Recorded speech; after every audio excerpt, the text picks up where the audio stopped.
Good evening. Thank you, everybody, for turning out for our it's December, first one of the month of December, our last data-driven Milwaukee for 2019. It's been quite a year, and we've had some very interesting meetups. We appreciate the investment that all of you have. You're investing in yourself, but you're also investing in the community. It's like I tell people, we're not trying to become Silicon Valley. We're trying to become our version of what that means in the Midwest. And there's a whole lot going on here in Milwaukee. And by spending time in these groups, whether it be this one or other meetups, there's just tremendous value to be had. At the end, I'll say a little bit about another meetup that's going to start or going to be in this exact same venue tomorrow night, focused around Internet of Things. It's a relaunch of one that had been going before, but I'll have a few words about that at the end once everything is wrapped up. We want to thank the two organizations that are making it possible for this to happen tonight. First, Milwaukee School of Engineering University. MSOE has provided this wonderful venue. In part, I think, is supporting our illustrious speaker this evening and coming in and talking about cybersecurity as applied to cars and autonomous driving. But also, MSOE University is focused on adding and bringing representation to the community as well with this kind of a venue and opening it up to groups. It's their first year of this building. There's a few things like the door protocol and other things that are still being worked out, but very excited to be able to bring in folks from the outside to participate and do that. And your computer went to sleep. Well, there you go. Well, you know, it'll be a good backdrop because they'll know who you are, because they'll see your login in a moment when it comes by. It's okay. The other organization that I want to thank this evening is the Northwest Mutual Data Science Institute. It's a collaboration between Northwestern Mutual, UW-Milwaukee, and Marquette University. They've all come together, and they're doing some very powerful things. You can find more out about what the Data Science Institute is all about by going out to Northwest Mutual's website and taking a look at the website for the DSI. You can also look at their venue, the Cream City Labs, which has been kind enough to host some of our meetups, and they are the ones that provided the pizza for us this evening. So I want to say thank you to them, and particularly it was the UWM side that took care of it tonight, and I want to make a special call out to Charles Mosley, who's involved in their School of Engineering and Arts and Sciences as a corporate relations person. He couldn't stay tonight, but he actually went and picked it up when we had a delivery driver snafu, so very kind of him to do that. Want to do a call out for his support of the community. So that's the introduction, that's the background about what's going on. I don't have too many words of introduction for our esteemed speaker this evening, but Walter Schilling, Dr. Walter Schilling has been here at the Milwaukee School of Engineering for over a decade.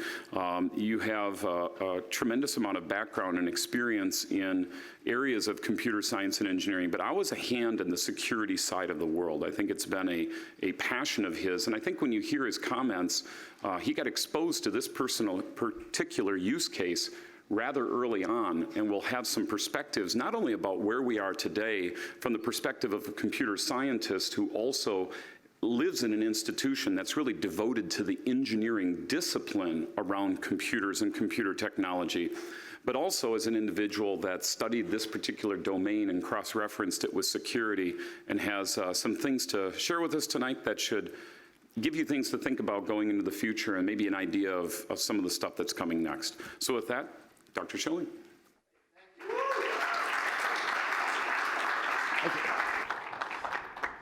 So the first question to figure out is, why did my computer go to sleep? Must be security. Well, it's either security or it's power, and the good news is it doesn't look like it was power, so. All right, so good evening. Thank you all for coming down to MSOE here, and I wanted to, am I feeding back? Okay, I'll keep talking. Welcome to MSOE. Welcome to our brand new building that just opened now. This is basically our second term that we've been in here. But I also wanted to say happy Cyber Monday, all of you that are doing your shopping and everything. And this is kind of where I wanted to point out a piece of interesting information. If you noticed, if you were paying attention over the weekend here or Thursday or Friday, Cosgrove, Nordstrom Rack, they had some of their problems with their systems. I don't know much details other than these articles. Costco, I was trying to buy something online. It wasn't up and running. We still haven't solved this problem as many years as we've been fighting now with technology and scalability. The other interesting thing, just as I was putting this together, data online. I wanted to look at data sales. So this is all one set of data here that I found from one article. Now, I couldn't find any other place data that matched this line, so when I wanted to look at the next 2 years, you notice a big jump in data. I know the sales on Cyber Monday didn't change that much. That's one of the problems we have with our data sets, our data information. Now, this is not really directly related to the topic I'm talking about, but it is related to essentially the whole problem we have with big data and the viability and correctness of the data we find. All right, so a little bit of my background here. I'm originally from Ohio. I grew up Cleveland area there, and Cleveland has some really interesting things, Rock and Roll Hall of Fame that you've all heard about. Some of you may have been there to visit. But it's also got a lot of neat things that are very nearby. So 2 places that I went early as a kid. We have up here the Henry Ford Museum, Greenfield Village, up in Detroit, Michigan. If you have not been there, definitely take a trip over. It is probably one of the neatest places to go visit in the Detroit area. Innovation, cars. History of cars. Now, Cleveland is interesting in that Cleveland was a very large supplier base for the automotive industry. A lot of people in Cleveland worked in the automotive. A lot of my family, they had started their work careers back 50, 60, 70 years ago doing some type of automotive work. The other thing we have, based upon our government work, down in Dayton, Ohio, we have the Air Force Research Labs and the Air Force Museum. Another fabulous museum, another place I was taken to and was able to go to as a kid.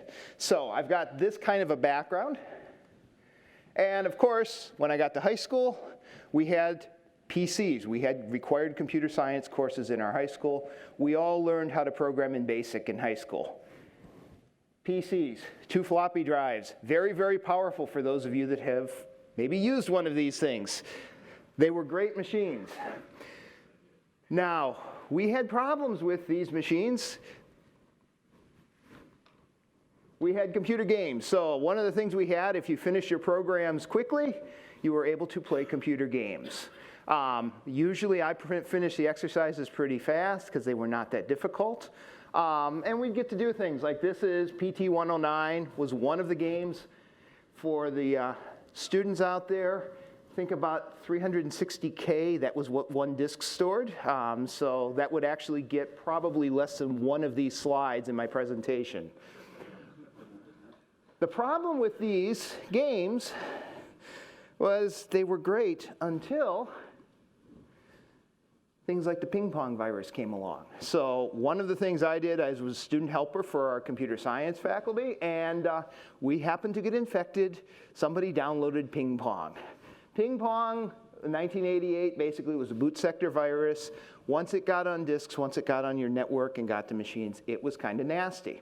Now, what we had to do is we were able to go back and scrub it off and clean things up. But what we ultimately solved it by was, on machines that we could, putting the read-only tab so we didn't actually have the ability to modify the disk. That was our cybersecurity against, at this time, advanced ping pong virus, which really wasn't that big of a deal in the long term, but is something we needed to pay attention to.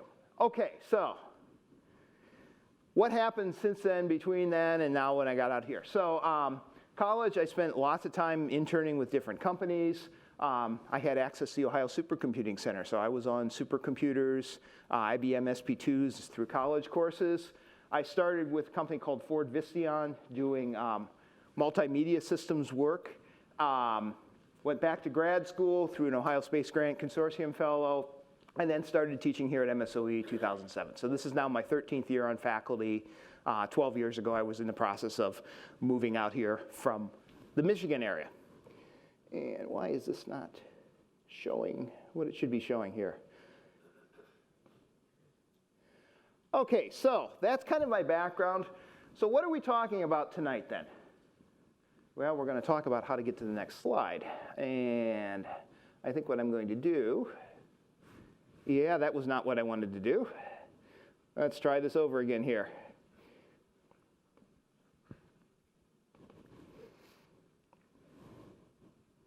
The danger of trying to run your own presentation and talk at the same time. All right, this looks like it should be. And okay, there we go with that.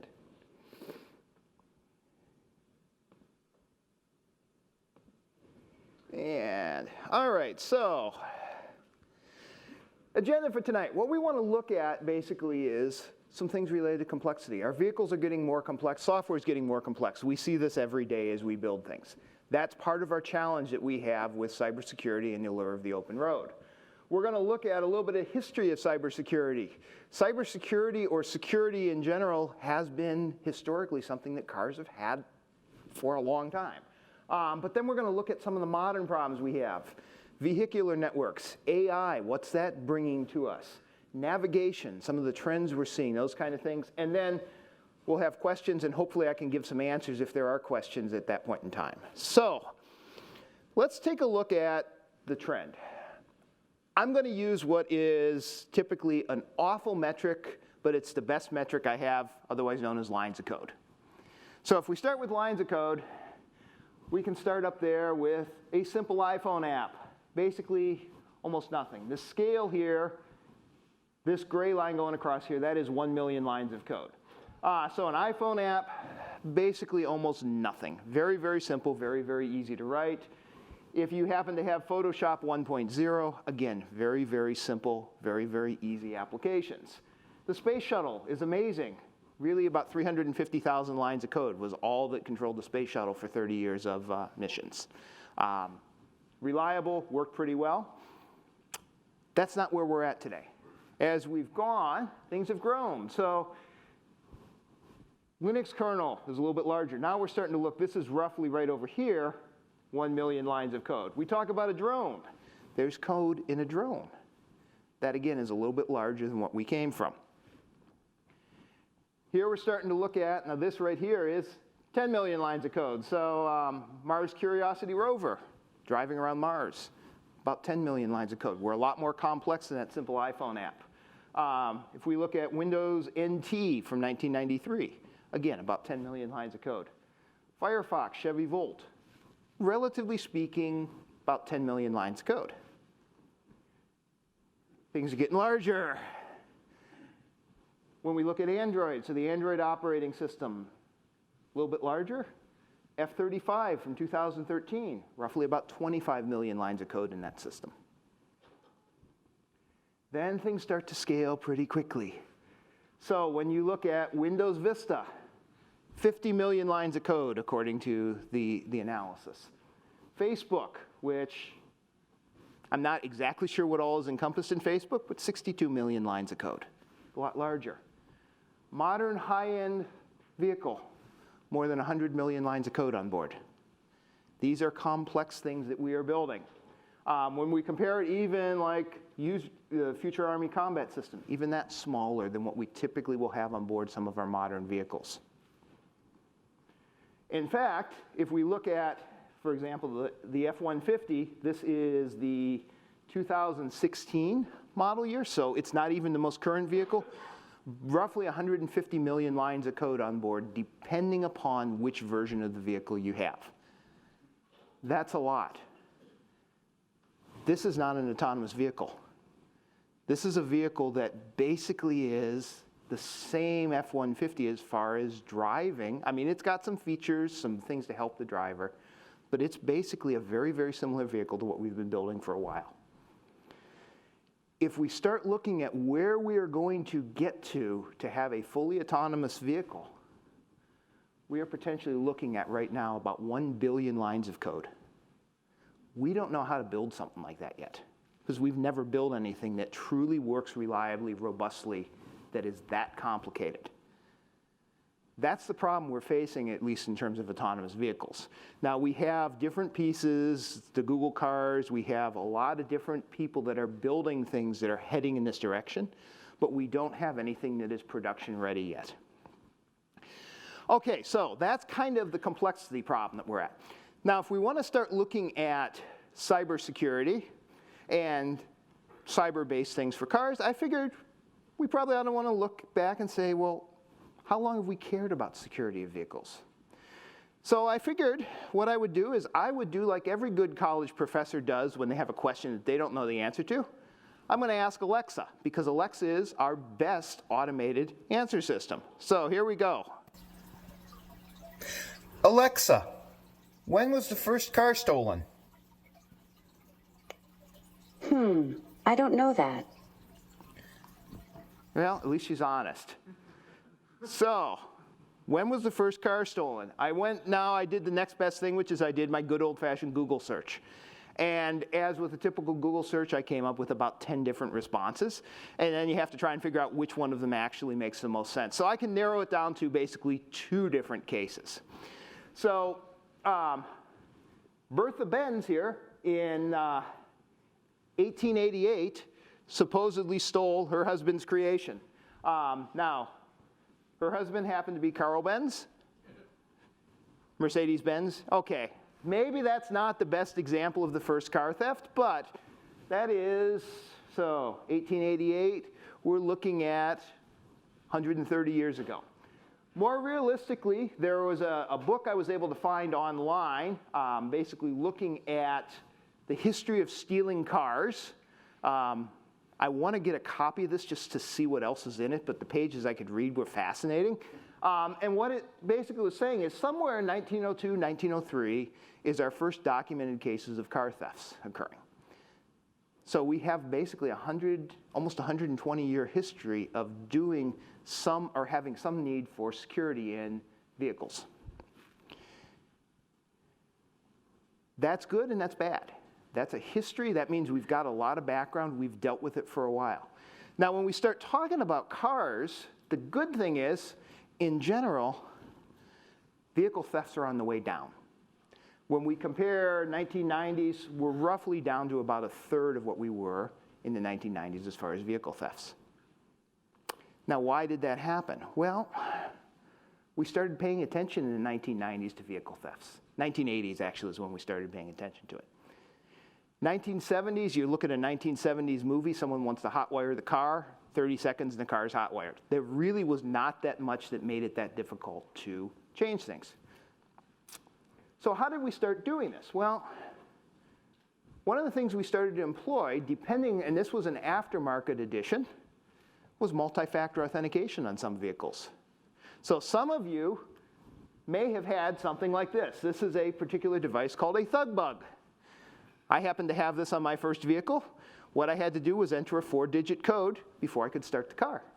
I had to have my key inside the ignition, put it into the accessory, entered my 4-digit code. I had 30 seconds to start the car, and then I could drive off. If I wanted to open the hood, I had to put the key into accessory, enter my code, then the hood would pop. That was 1980s technology to try and stop cars from being stolen. Now, if we think about it, that's the kind of thing that we have going forth in some of our newer security systems. Some of the Teslas and stuff that are being developed now actually have got authentication tied into your phone. So you have to have your phone with you to be able to start your Tesla. The danger with that is, if it's tied into your phone, if you don't have your phone, now you have a denial of service. So there's a balance. There's a real balance in what we have. So multi-factor authentication helped.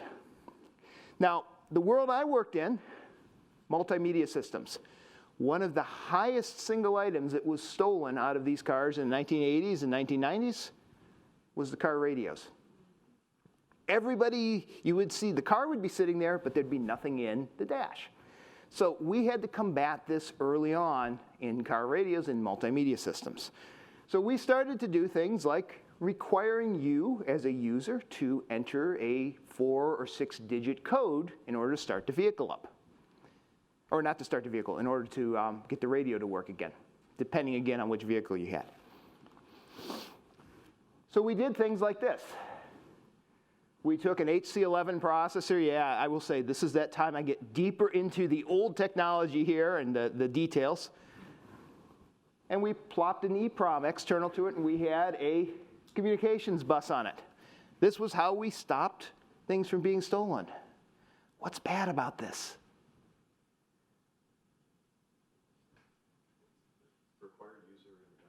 Well, it required user intervention. That was one thing. Anyone, any hardware geeks out there that would know what's bad about this?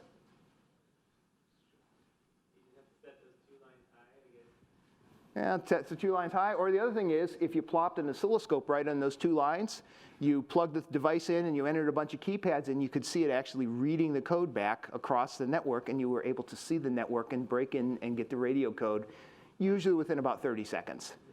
So while this was great, it helped to prevent your local person on the corner of the street from stealing it. It didn't stop your professional thief. So ultimately, to get around this, what we ended up doing was we had to start moving this on board the processor. Now, in the 1980s, 1990s, that meant more expensive processors. Processor was a big part of radio systems. Having EEPROM on board at that time was a big deal. More cost, but we needed it to be safe from a cyber standpoint. Now, the other thing I will say is, today you'd probably say, well, why don't you just encrypt this data going across? The HC11 wasn't powerful enough to do any real-world encryption, so we had to be able to work around that. Now today, with technology, if we were doing a similar thing, we might actually have an encrypted EEPROM where we've got some protection built on it and use some hardware gimmicks like that that might make the system a little bit better to work. Okay, so what this caused in our case was dying crime of car stereo thefts. Basically, by the 2000s, this was a non-issue. The other thing that has happened in today's car radios, they're more integrated, they've got more capabilities tied in. It's not as easy to steal a radio from one vehicle and just plop it into another vehicle. That's good and that's bad. The good part is it's cut down on the theft of things. The bad thing is if you have a problem with your radio, it's much harder to get a cheap replacement or cheap repair because everything now is specific to your vehicle. So car thefts are becoming less of an issue. Car radios are becoming less of an issue. So why are we concerned about cybersecurity? Well, we're concerned about cybersecurity in the automotive world because we're trying to do things that are more advanced. We're trying to build cars that now have extra knowledge, extra information about what's going on, so on and so forth. So what I have here, I've got a real video clip here. It's about 5 minutes long from Wired. And what it's going to show is the takeover of a vehicle remotely by somebody in another location. I'm seeing some head shaking. You may have seen this. It's a pretty popular video, but it's also a pretty telling video to watch. So we'll start rolling this here. It's not fun to have your 2-ton SUV's brakes hacked just as you're parking in front of a ditch. Okay, hold on tight. Hold on. Oh, That's what I've learned from Charlie Miller and Chris Valasek, a pair of hackers who have spent the last year developing a piece of software that can wirelessly sabotage this 2014 Jeep Cherokee. It hasn't been altered in any way. There are no devices attached to it. But like many thousands of Jeeps around the world, it can be remotely hacked over the internet through a cellular connection to its entertainment system that would allow someone to take over its steering, its transmission, and even its brakes. To demonstrate that, I'm going to act as today's crash test dummy and drive it on the highway here in St. Louis, while Charlie and Chris hijack its digital systems from Charlie's house miles away. They wouldn't tell me what they had plans, but they assured me that it wouldn't be anything life-threatening. remember, Andy, no matter what happens, don't panic. It's not the first time I've driven a car while it's being attacked by these two hackers. But in 2013, they were in the back seat, and their laptops were wired into the vehicle through a port in its dashboard. Now they're sending the same sort of attacks remotely, and I have no idea what they might do. He's going as fast as I've seen him, so. So first we're going to turn the fan on him. Yeah, let's turn the fan on, see if he even notices. All right, something just turned on, all the fans and AC and stuff. I didn't do that. The trick started small. Oh my God. There's a picture of Charlie and Chris in tracksuits that just appeared on the dashboard. But as I drove down the interstate, things started getting unpleasant and very loud.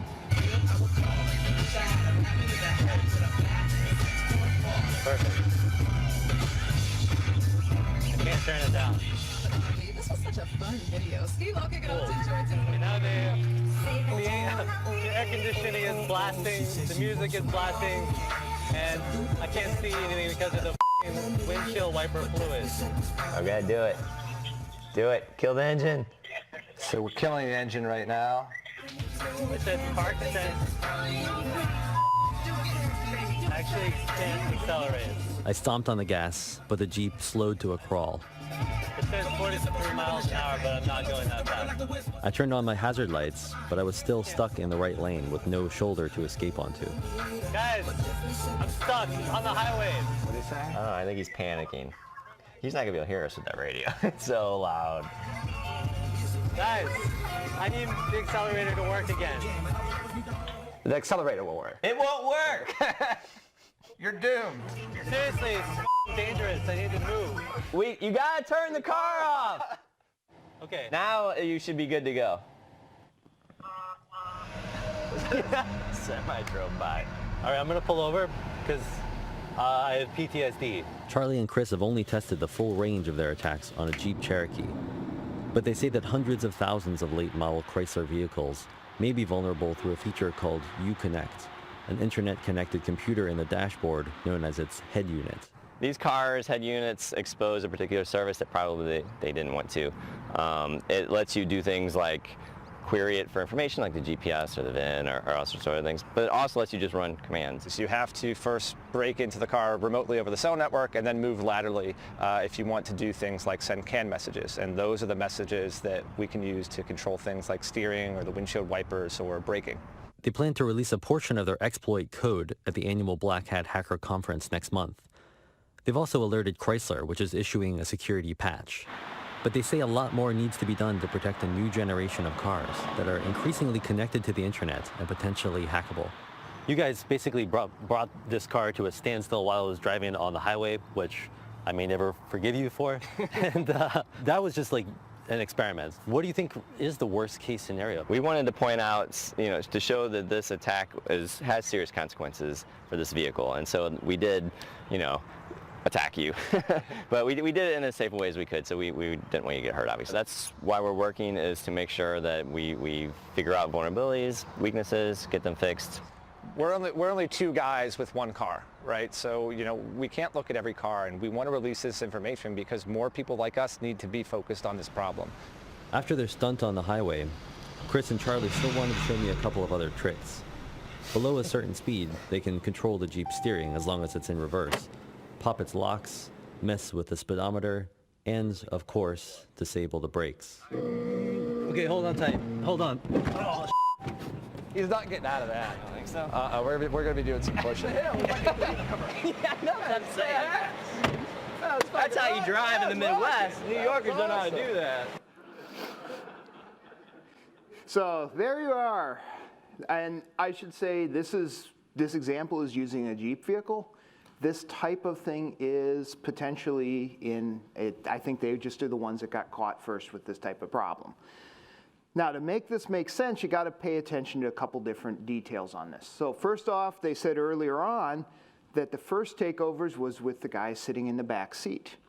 Every one of your vehicles that you are driving has on board what's called an ODB connector, which is what basically is onboard diagnostics. Once you're plugged into that system, basically you do have full access to everything that is on board your car.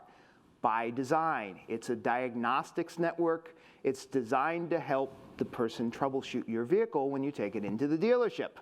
It's designed to easily allow very low performance systems to communicate with each other. It's not encrypted, it's not secured. It was never designed with any of that in mind. Now, what happened in this case is some changes were made architecturally. So we have up here this CAN-C network, and we have this CAN IHS. Now, CAN is a controller area network. For the most part, all of our vehicles use this networking technology. You have two different networks. This IHS system tends to be your infotainment types of systems, your entertainment things. CAN-C tends to be your engine, transmission, those devices communicating with each other. It's a little bit higher speed. Sitting in between happens to be the radio. The radio happens to be one of the few crossover pieces that needs to know information about both networks. Why, you probably are asking? Well, depending again on your vehicle, if you have a vehicle that has automatic volume control on it, you need to know how fast you're going. That information is going to come from this network. So you need to be able to get that information. If your radio dims its brightness based upon daylight or nighttime, which most radios do that, it needs to get that information from the vehicular network. The entertainment network, this is controlling DVDs, other things on that side. Sitting in the middle, obviously, again, the radio is talking to both. Now, conveniently, if you want to have an outside connection to the radio to figure out where you're at, to communicate, if, for example, you have a system that detects that you've been in an accident, the airbags are deployed, and you want to communicate with the person, you're going to be able to tie into this network so that you can attach to the cell phone, which has the Bluetooth or whatever that type of technology is. So this is the natural spot where you're going to build a connection in. Now, here's the part that I will say, I honestly don't know the details of this. It is very possible that this system was built without the people that built this radio even knowing that this feature was being added into it. Because it is possible, if you added the right modules onto the back, you could build this without changing your radio design. I think that's highly unlikely, but it could be done by just adding aftermarket connections and things like that. But once you have access to either one of these networks, now you can send data. So here's our trade-off. We have to be able to connect to these networks in order to have the diagnostics information in order, for example, in my case, when my car ran out of or was running low on windshield washer fluid and it sent me a text message saying your car needs window washer fluid, here's the instructions on how to add window washer fluid into your car. That happened on one of my newer vehicles. In order to get that, it needs to now have communication with that network. But if we don't secure that communication, now we've got something that's a mission critical system that's now being exposed. That's what happened in this particular case. Now, there are some other pieces that I'm a little bit more surprised at. So this is looking at the article that was published. I don't know why you need to have a Wi-Fi hotspot in your vehicle. That was part of the vehicle. I certainly don't know why you need to have an IRC server running on your system. That, again, doesn't make any sense to me. But this is the type of thing that we had in this particular case. The other thing here is this is kind of a diagram of the network. We're looking at, in the 2014 versus, say, 2010 or the previous model year, almost twice as many devices that are talking on the network as before. That has grown even more so as we have more and more complex vehicles. The more connections, the more problems we have. All right, so that's our traditional vehicle. That's boring. We know how to build these. Everyone's talking about autonomous vehicles. That's the wave of the future, right? Self-driving cars. We don't have to worry about driving. So when we start looking at autonomous vehicles, that's something that's not brand new. 1960, this is from Chevy. They're talking about autonomous vehicles driving on cars. It's actually it's a video called American Maker. It's actually a pretty neat YouTube video to watch. But 1960, we're talking about these things. 1986, Carnegie Mellon built one of the first versions of this. This is their NavLab 1. I think that is a Chevy truck, if I'm correct on it, that is outfitted with a lot of computer technology to be able to autonomously drive in very, very controlled circumstances. You would think in 30 years we would have made a lot of progress. Now, there have been a lot of things that we are much better at than we were 30 years ago. But when we start looking at autonomous vehicles, we also got to look at, there's not just one type of autonomous vehicle. So by definition, if we look at level 0, this is our traditional car. It's got manual transmission. It's got no power steering. It's got no cruise control, any of those kind of things. It's the Model T that was on that first slide of the presentation. Most of our vehicles today have some level of level 1 systems. So most of your cars today have probably cruise control to some extent built on them. Most of them have some type of power steering on them, power assisted brakes. Very, very limited assistance, but still some assistance. Level 2 is where we're starting to get a little bit more complex. We've got some type of automation. So like my vehicle has got adaptive lane, or some lane assist features in it, adaptive cruise control, a little bit more complex. Basically, at this level though, the driver is still ultimately responsible for the operation of the system. The vehicle is not driving itself. It's really making life easier, especially when I go through Chicago in rush hour. That adaptive cruise control is very nice. That is very different than when we start shifting over to level 3. Level 3, we're actually looking at the car being able to drive itself. Still though, with the driver ultimately in control. The human still can override it, the human still can take control, but it's driving itself now. When we get to level 5, this is full automation. This is a vehicle that doesn't have a steering wheel. This is right now the vehicle I don't want to get in because I don't think we know how to build one yet. That's a big level of difference between these types of things. There are differences between here and here in terms of liability. That's going to be a lot of court, or a lot of things for the court to separate out, and a lot of technology improvements to make level 5 be reliable for us.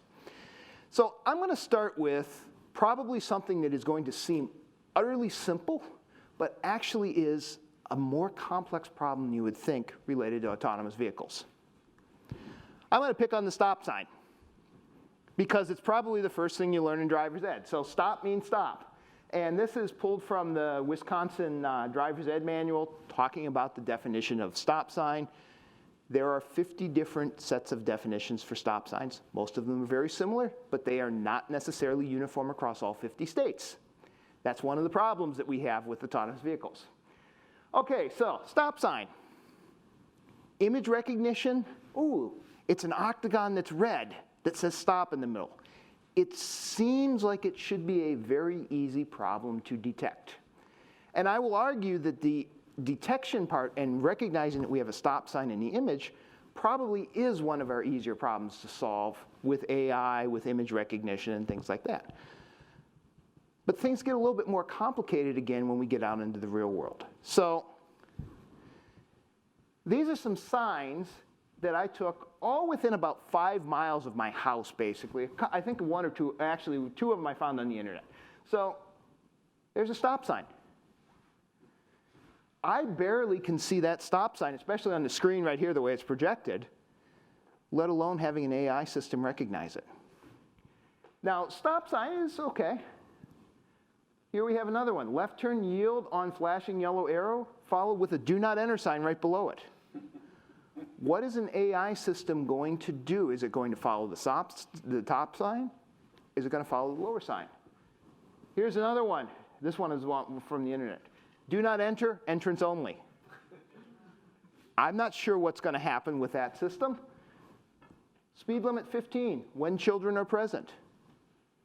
How is an AI system going to recognize whether there is a child present in the area? Yeah?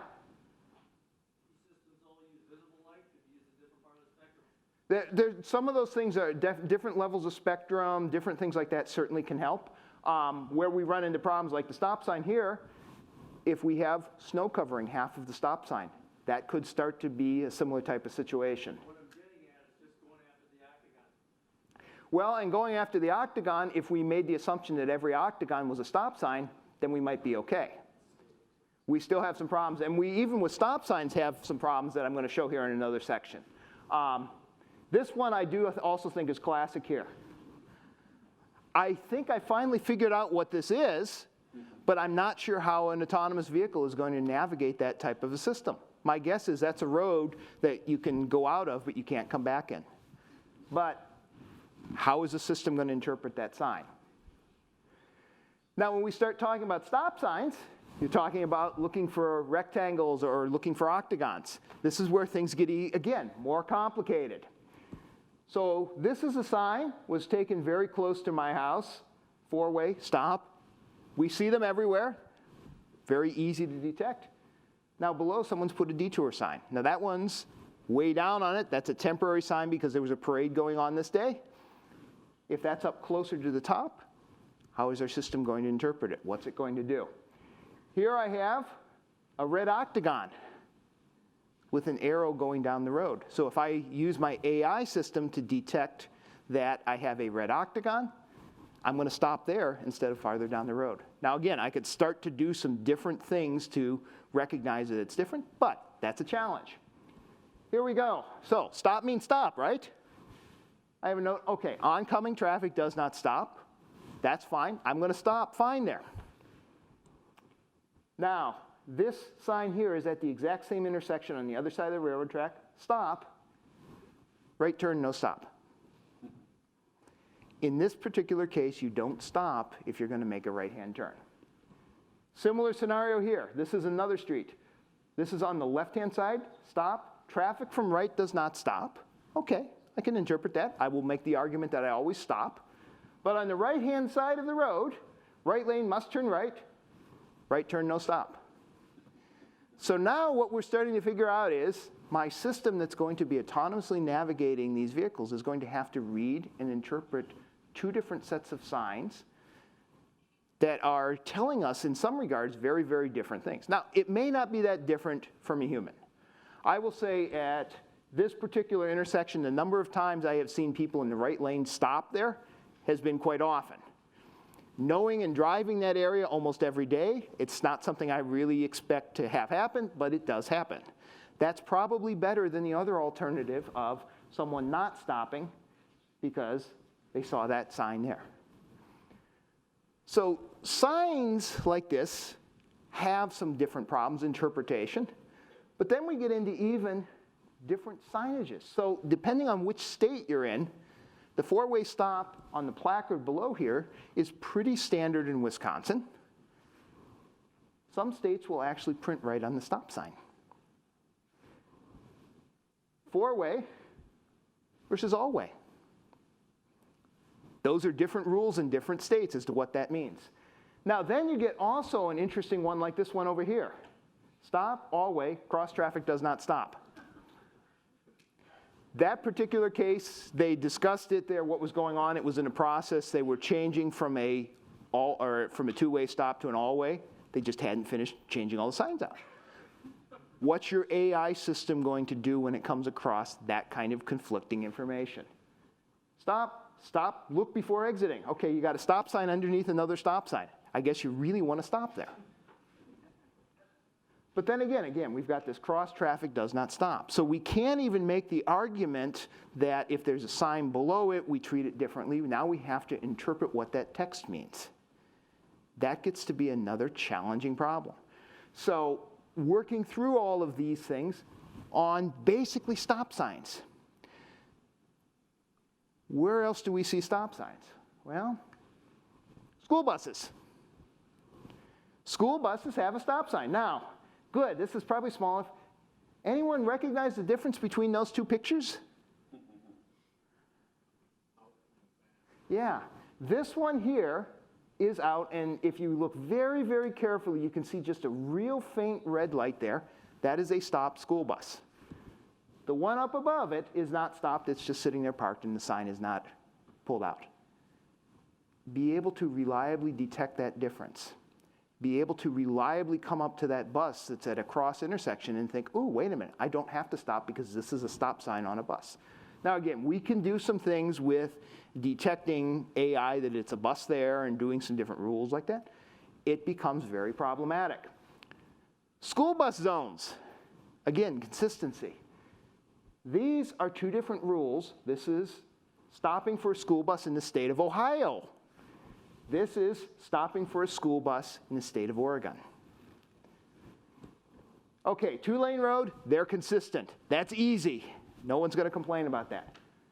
A three-lane road here in Oregon, if you're traveling against the school bus, by law, you're not required to stop. If you're traveling in the same direction as the school bus, you must stop. In Wisconsin, a three-lane, all of them must stop. So I guess what's going to happen is when you drive your car that you bought in Oregon to Wisconsin, now you're going to have to upgrade the firmware so that it's able to detect these differences in rules because you're in a different state. As we get to other things, 4 or more lanes, same direction, that's at least consistent in these two states. That's not necessarily consistent across all states. Divided roads, divided highways, Again, subtle differences. And you're going to detect the difference of that sign either being brought in or not brought in. So that is one of the challenges we have with school buses, stop signs. Again, something that if we think about it is probably rule number one you learn in driver's education, that when you see a stop sign, you stop for it. Very, very complicated things for us to reliably build a system to detect in the real world. And of course, our most challenging version of all. This is South Carolina a couple years ago. They did a hurricane evacuation. Hurricane evacuation, you take the road, you make your freeways, runway heading out of the direction. Now you've got your vehicle that is an autonomous vehicle designed to follow all the rules of the road that you are going to tell it, ignore everything, go the wrong direction on the road because you're getting away from a hurricane. Where might autonomous vehicles be nice to have? Florida. You have a lot of retired persons that an autonomous vehicle might be nice. They have disposable income to afford an autonomous vehicle. And then you're going to say, oops, you can't drive it if you have to get away from a hurricane. So this is kind of some of the challenges we're facing right now with these things, is consistency. This is not malicious intent yet. Where we're running into other problems is, everything I've talked about again is image recognition. There's something called adversarial imaging. So my daughters love this particular slide. There's a panda that's detected with a 57.7% confidence. AI can detect it. We can get a lot of wonderful things, lots of different algorithms, lots of different image recognition training, different sets can make this work reliably. We throw the right noise in the background, and all of a sudden, with a 99.3% confidence, we can make this be a given. This is something that can happen. This is something that can be done.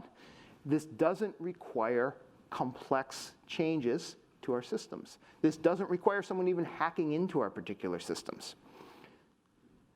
So, getting back to our automotive example. Here I have a stop sign.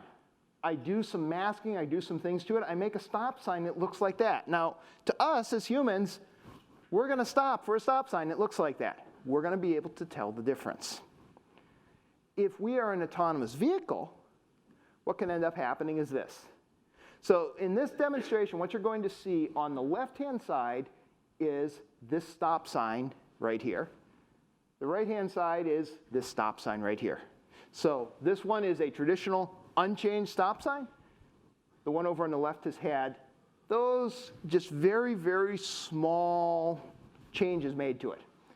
What's going to happen is, with 100% success in their research, they were able to classify this as a 45-mile-an-hour sign, not a stop sign, causing this.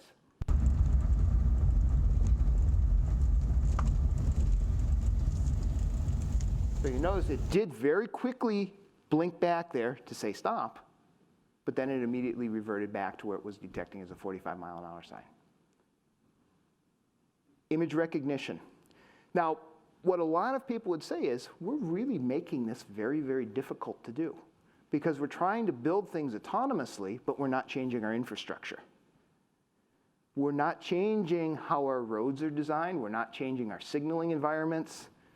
The civil engineers are really not changing their environment that these cars are expected to operate in to make them easier to automate. We're trying to build an automated system inside of a system that basically, when you think about our road designs, really date back 120, 130 years ago.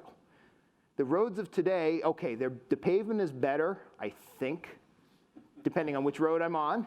It's probably marked a little better. We've got 4-lane roads and some things like that. But the basic concepts, the basic markings that we have really date back 100 years ago.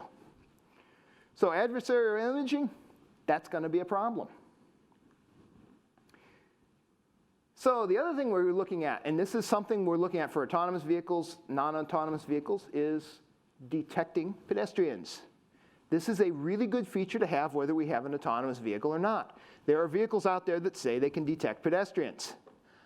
Unfortunately, as AAA did some testing, and this was literally maybe about 2 months ago, what we're finding is at night the technology virtually didn't do anything.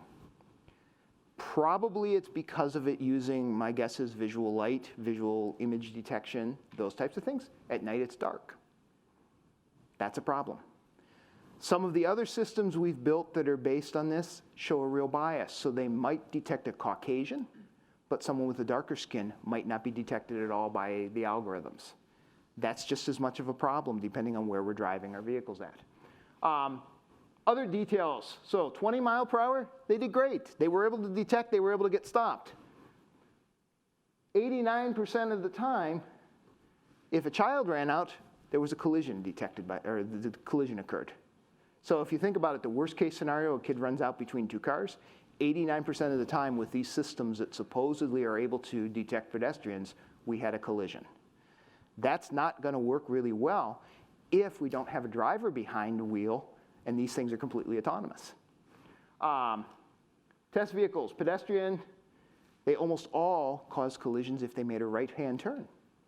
That was a problem. They were not looking around the edge as they're trying to make their turn.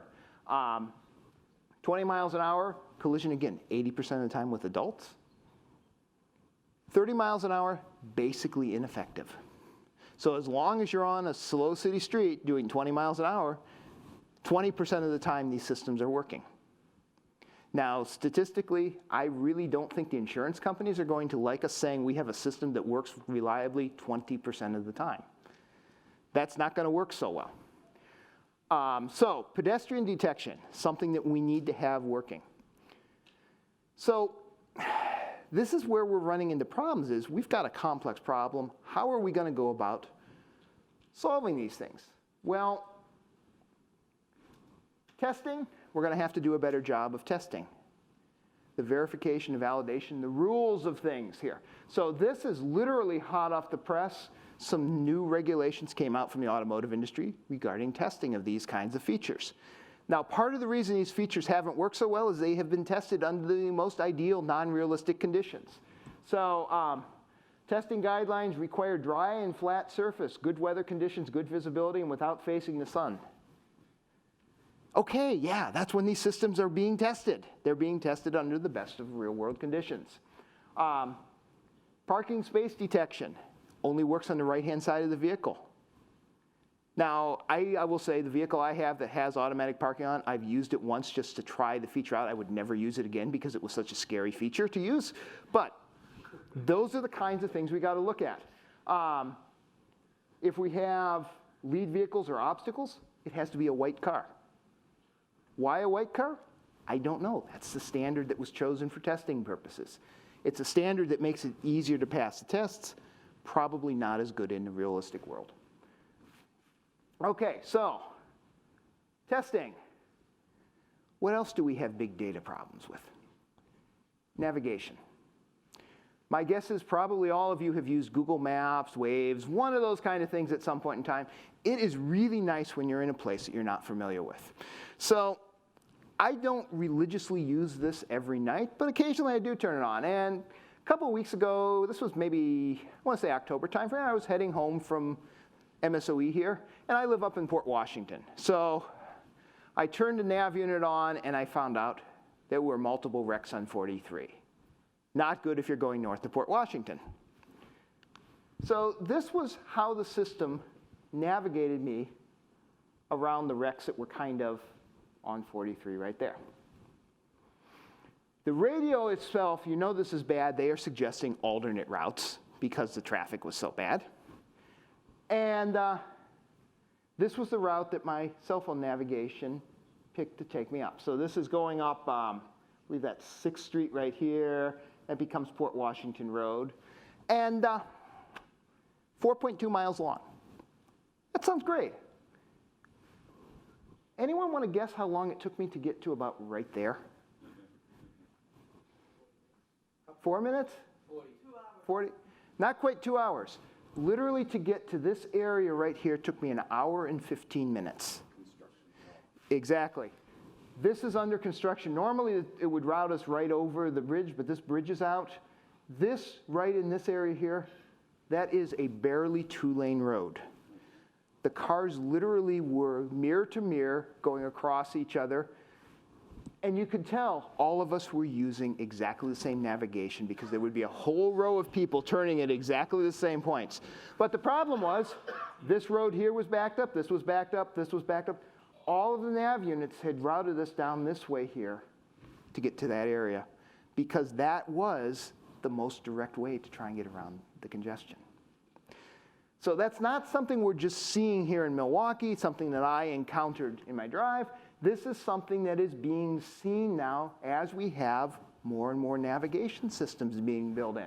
So you may have heard about this one in June. Google Maps Air near Colorado Airport, 100 drivers basically stuck in the mud. It routed them down a dirt road that was muddy to try and get around some sort of an accident. Data algorithms using the same set of data, using pieces of information, everyone trying to make the same decisions. If we go over here, gridlock, downtown Los Gatos. Basically what's happening here is the nav units, again, are taking everybody the same way. The reason? They've all got the same data. They've all got very, very similar algorithms that they're trying to use, making now congestion problems much worse because none of the algorithms will do anything different. Again, this is at least still in the world where we have the ability to override these things. Had I been thinking, I probably would have overridden my navigation unit. I just didn't think I was going to be stuck for the hour or whatever that it took me to get to that location. This is all the kinds of things that we see with our systems. We're not communicating between vehicles yet. We're not talking about network-to-network communication, which is something we need for level 5 to start working. Now, when we start looking at communications, now we've got to start talking about what's going to happen if I have a car that gets to be an adversary on the network. So this is some research that's been going on looking at Manhattan. Now, Manhattan is probably a really good example to use. It is probably one of the places that if we can manage to get autonomous vehicles to work reliably, is going to be a sign that we can do them just about any place. But here's where we run into some problems. So if there are no cars that are hacked, and this is all modeling right now because we don't have the systems built all the way through yet. No cars hacked at rush hour, traffic still flows okay as it can in Manhattan. If we start to get 10% of our vehicles that have been hacked into by some adversary, attacking the network, damaging the network, doing something to the network, now we start to get to congestion. If we literally have 20% of our vehicles hacked, we end up with these swaths, and it doesn't really show up very well in this projection here, where literally streets are completely blocked and nobody is able to go anywhere because of gridlock. The city actually ends up being completely separated apart because these vehicles are hacked. 20%, that's really not that large of a percentage. If you think about it, when you talk about car makers and think about car makers, 20% would be one of the major car makers having their vehicles get hacked. That would be a real problem in this particular scenario. So hacked driverless cars could cause collisions. The good news, the bad news? Well, the good news is this is all theoretical. We may do better than this. The bad news is the trends aren't showing us that. So this is where we're headed. So if we look here, 2018, this is the number of times that we have had our vehicles be hacked. It's growing tremendously. It goes all the way out, it's relatively flat. Now the good news is we actually are starting to track these things. Just like we've got CERT tracking all of our other attacks and our other types of systems, we've actually got a central repository now for tracking these types of things. It's not great, but we have something to be able to find out. So we're also looking, and it's being discussed, about having onboard intrusion detection and intrusion prevention systems. So your car might have a honeypot in the future, as scary as that may sound to those that are in the networking world. The UK is actually introducing standards for vehicles now. They're looking at security. But we've got a long way to go. This is kind of the scary part right now, and this again was released just the beginning of this year. Securing the modern vehicle. It was looking at the cybersecurity practices that are being employed right now. If we think about cybersecurity, ideally, we want to be looking at cybersecurity up in requirements design early on in the process. Unfortunately, what's happening is most of our work is post-release, after integration, after we've built the product. So the automotive industry is suffering from really the same problem that we have cybersecurity related in most of our other technology disciplines, in that we're putting off security towards the end. So this also goes completely against the SAE standard. There actually is a standard that the Society of Automotive Engineers has out for cybersecurity that really is looking to try and push this stuff earlier. So that kind of wraps things up here as far as what I have presentation-wise. I hope you found some insightful pieces of information here. Got to see a car being hacked. Don't run away if you have a Jeep. Supposedly that particular hack has been patched. I haven't verified it though, because I don't have this stuff available, but I'd be happy to entertain any questions or try to answer any questions you might have. Oh, hi, thank you for the presentation, it was very good. It's always annoyed me that when I get into my car, I get a message. I have a Lexus RX 350, it's 2013, that it'll say, your phone is completely synced. So it took all my contacts, all my data, all my emails, my texts. That's got to be the lowest common denominator. I mean, if you're going to hack me, you're going to hack me through that connection to my car. Why can't the phone companies then at least limit the app when I'm trying to use it for Google Maps to just that location and not take my contacts and my stuff? You know what I mean? It's just, or else everybody's taking it and I just happen to see a screen telling me what happened this time. Well, and what you have there is an interesting complexity of design. Depending upon your interface as to who actually makes the phone call, who controls the phone, who does everything different with it. Touch the phone. Yeah. How do you make a phone call? Oh, and if that, exactly. It's just picking it up. So to kind of put that in perspective, depending on what type of vehicle you have, you may have a process called Android Auto. You may have, there's a similar product that's available for iPhones. I forget the name of it off the top of my head. CarPhone? Car, okay. Those types of systems, when you plug into them, what happens is they download all of that information to your radio head unit or your device, because that radio head unit is most integrated to know what's going on inside the vehicle. That radio head unit, that device, has the most knowledge of how your vehicle works, and it's able to best tune towards your environment for making your call, things like that. Now, in my car that I have, it's got an interesting feature in it, in that if I plug in through a USB-C connection, I can use, in my case, Android Auto. I can make my phone call through Android Auto. If I don't plug in, I can still make a phone call, but then it's a Bluetooth connection between my vehicle and the car. So it's actually a completely different interface as to how that phone is being talked to because of one of them being downloaded or not. That actually is a complexity of both the phone company. That's also historical as to how we've added hands-free into our systems and how we've added all these different features into our systems.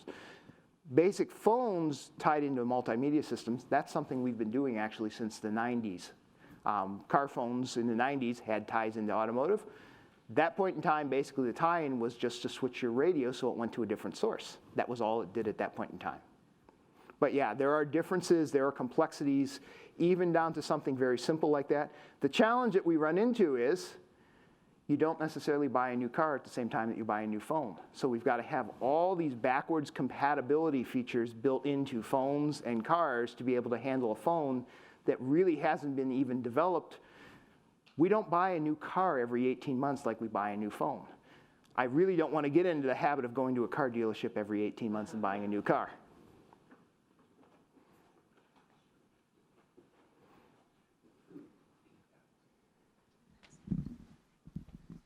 Are there easier problems to solve using cybersecurity than driverless cars, perhaps in other forms of transportation, maybe public transportation? Well, there definitely are things we can automate easier than driverless cars. And in some more limited features, autonomous vehicles are going to be easier to do. So the example a lot of people like to talk about is your theme park, your Disney of the world type of place. If you have an environment that is a more controlled environment, we can automate these things a lot easier. For example, what we might do is instead of having stop signs, we probably still would have the stop sign there, but we would probably have some sort of a radio signal being transmitted out to the device saying, stop here. Some other interface that requires some sort of an upgrade that will make it easier to do. So that certainly in that type of environment may make it a little bit easier to solve than the general population. Trucking on the freeways, long haul, may be easier to solve than city driving. When you think about it, your freeways are much more consistent with signage, they're much more standardized until you throw road construction in, then it gets a whole nother story. But that type of thing may be much easier to automate than the traditional car. The traditional car, if you think about it, let's say you go to a Friday night football game at a high school. You may be parking in a nice parking lot, but your car may also have to figure out how to park on the grass because the parking lot's full. That's got to be all automated into a system.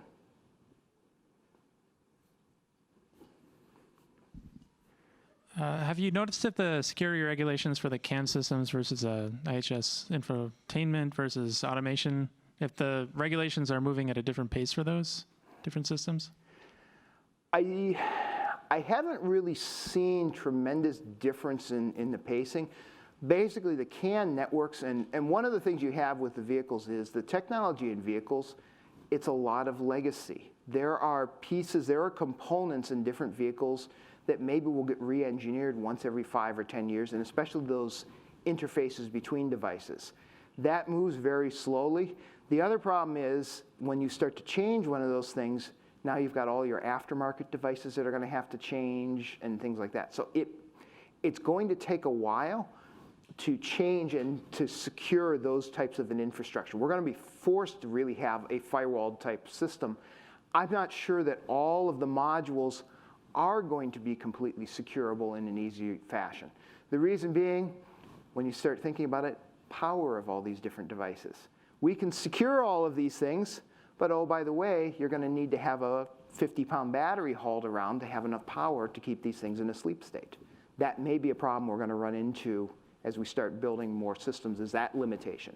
But there certainly are things that we're working on. I haven't heard of anything in particular about securing those specific levels of the network, but I'm sure there are things being worked on in that area.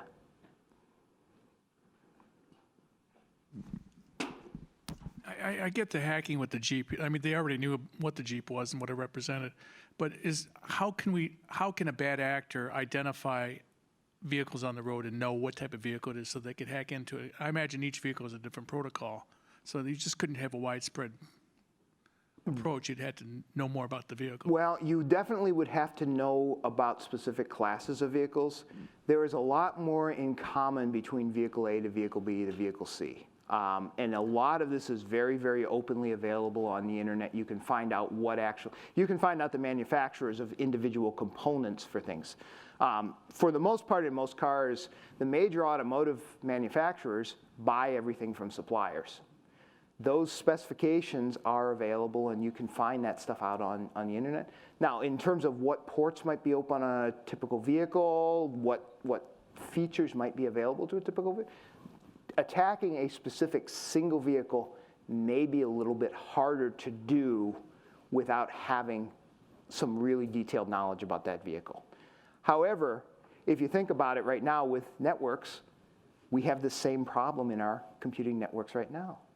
Everybody is available to be attacked, especially on the internet. If somebody wants to get in, if they have enough time, they may attack a specific vehicle. They don't necessarily know whose vehicle they're attacking or which vehicle. Now, a targeted attack against an individual, that may be harder to do without a lot of detail.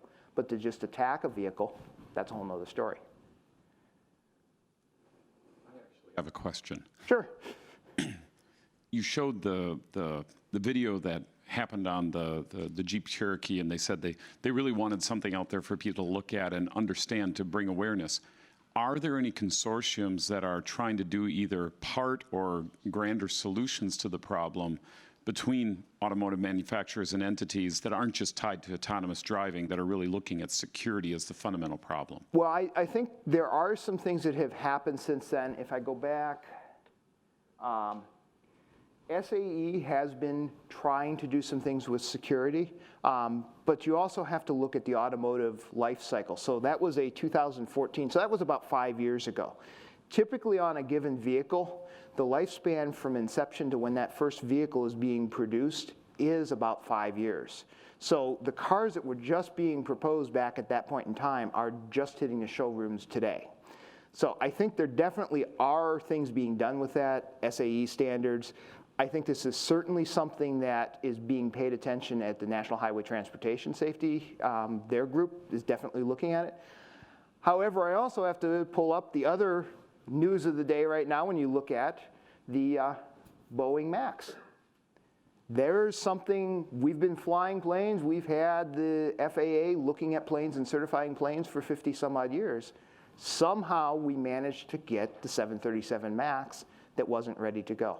Here we're looking at something that for cars relatively has only become an issue maybe within the last decade. So it's certainly, there's that nuance of it being a new problem to solve.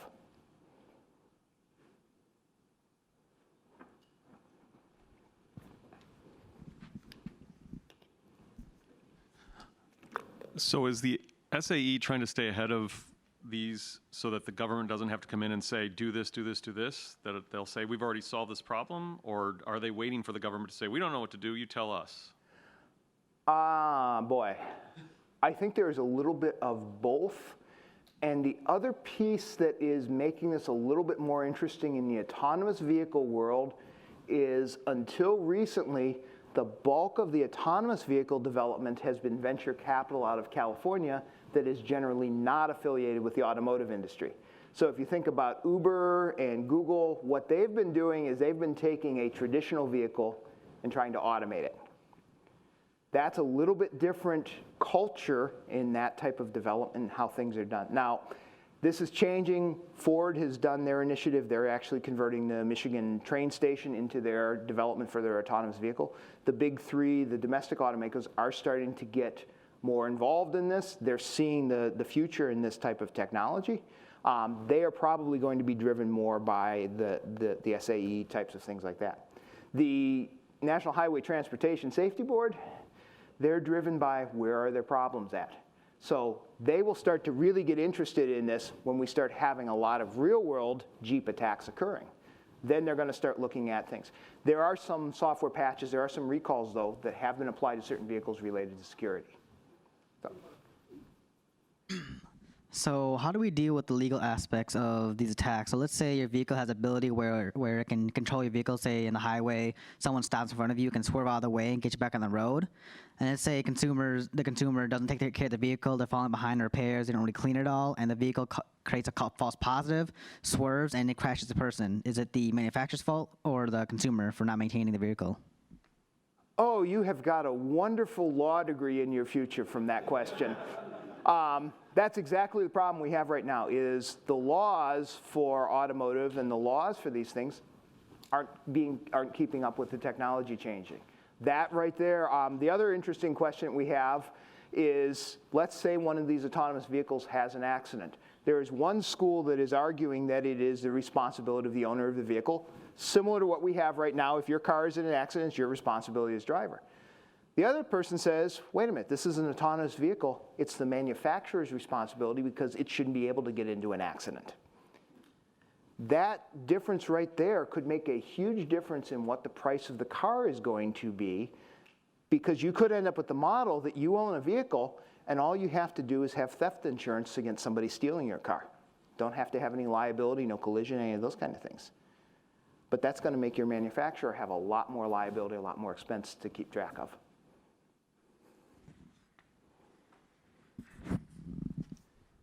When does this become a Homeland Security problem, DoD problem?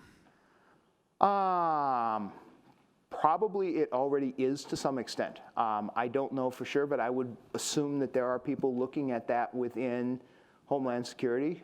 Because if you think about this scenario that I described here with Manhattan, if we had autonomous vehicles in Manhattan that are being, the entire area of Manhattan is now not able to travel, that's a problem. No, you don't need an autonomous vehicle in the Jeep scenario there.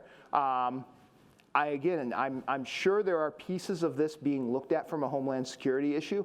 That certainly is not where I've seen the number one aspect of this being looked at. I think the big difference if we look at this versus an airplane is the damage that one of these vehicles could cause is a lot less than, say, an airplane, but it really is the same type of problem. And it is just as much of a concern on a slightly smaller scale.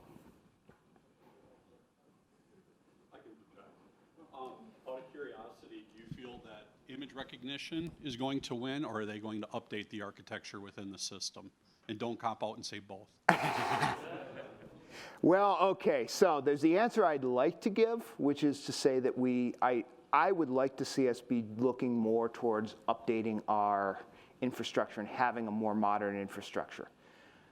The $20,000 challenge to that, probably much more than $20,000, is when you look at every study of our current infrastructure is already crumbling. So where are we going to have the extra funds for a more advanced infrastructure? This is something that the civil engineering community is aware of.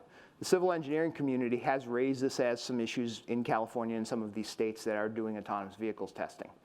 Now, where they're running into problems is there is a cultural difference in how things operate. So if I was giving this lecture to a set of civil engineers that were in here discussing this, pretty much what I would say is everybody that would be in this room would be a licensed professional engineer, because that is part of the culture within the civil engineering community. In the computing community, that's not as common. Now, where that starts to become a problem is when the two have to interface, which is this particular problem. The civil engineering community is looking for licensed professional engineers, which there are very few of from the software side, to come over into their world, to be able to give them a justification for, hey, if I change my stop sign so it's actually broadcasting out a stop beacon on some sort of a radio frequency, well, how can I make sure someone doesn't jam that? We shift the problem a little bit. It's maybe a more technologically complex problem to get around, but we still have a problem potentially. Well, can't you look at data tracking and see 90% of the cars stop at this stop sign? It would make sense to stop. Well, data tracking, there is certainly that is certainly something that can be used, can be looked at from a data analytics standpoint, and that may help with some of these types of systems. But then you get into an interesting privacy argument about, let's say you have your vehicle, and every time you stopped, it sent a message to some server somewhere saying, this person stopped at this given location. Now we've got the potential of your location always being trackable, depending again. Now there are ways we could potentially anonymize that information, but that poses some type of an issue with it as well.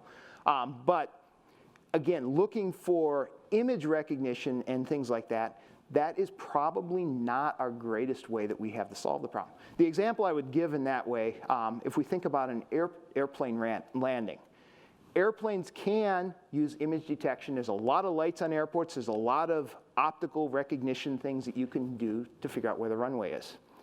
But every airport that has automated landings has a very specified automated system that helps to guide that plane in beyond the image.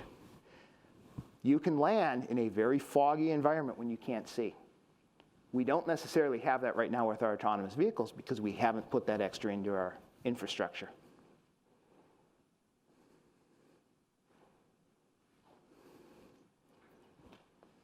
So some of the challenges is the ability to control a lot of individuals and technology variables, as well as the infrastructure side. Has there been in economies that are extremely controlled, I'm thinking of like China and others, where the government can pretty much control everything, have they advanced towards something like this because they tend to have that unnatural power over their citizens? Have they done anything toward this? Generally, I would say I've not seen signs of that, but when you look at the Chinas and some of the other parts of the world, they're not car happy. They have large investments in public transportation. So if you go to a major city, most other places in the world, most people are going to be commuting on a public transit system. By that infrastructure that they've built, the need for an autonomous vehicle may not be as strong. Their road infrastructure is not as built, so to be able to navigate out, if you're looking at someplace in Africa, they probably barely have roads, let alone marked roads that you would actually be able to drive autonomously on. Now, we've looked at that. We've had some DARPA projects and things like that navigating across the desert.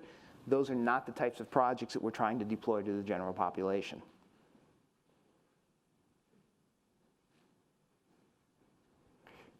It's all right. Thank you very much for coming this evening.